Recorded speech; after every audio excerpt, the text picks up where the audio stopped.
కదిరి నియోజకవర్గం ప్రజలందరికీ నియోజకవర్గ ఎమ్మెల్యేగా నా యొక్క అభ్యర్థనలు. ఈ కూటమి ప్రభుత్వం పేద ప్రజల కోసం నిరంతరము ఆలోచించేటువంటి ప్రభుత్వం. అందులో భాగంగా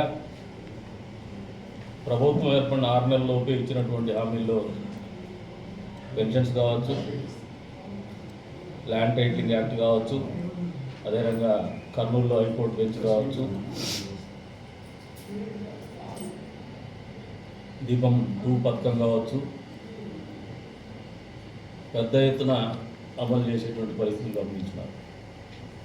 అంతేకాకుండా ఇల్లు కట్టడం అనేది మా పార్టీ వ్యవస్థాపకులు స్వర్గీయ నందమూరి తారక రామారావు గారి మానసిక, అందులో భాగంగానే జెండాలో కూడా మా నినాదంలో అందరికీ పేదలకు ఇల్లు ఇవ్వాలనే ఆలోచనతో మొదలుపెట్టిండేది కూడా ఎన్టీఆర్ హౌసింగ్.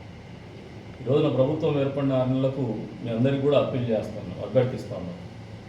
ఏమంటే PMAY 2.0 వర్షన్ అర్బన్ హౌసింగ్ దాంట్లో మా నియోజకవర్గం మొత్తం కూడా ఇల్లు కిందికే, అర్బన్ డెవలప్మెంట్ కిందికే కన్సిడర్ అవుతుంది. అందులో భాగంగా ఇంటి నిర్మాణానికి గాను 2.5 లక్షల రూపాయల డబ్బులు ఇవ్వడం జరుగుతుంది స్థలాలు ఉన్నటువంటి వాళ్ళకి.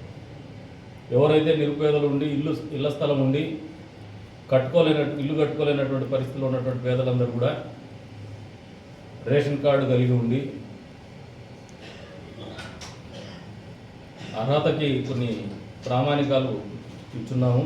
వాటన్నిటికీ అనుగుణంగా లబ్ధిదారుల ఎంపికలో భాగంగా మీ వంతుగా మీరందరూ కూడా అప్పులు అనుకున్నటువంటి వాళ్ళందరూ కూడా అప్లై చేసుకోమని చెప్పేసి అప్పీల్ చేస్తాను.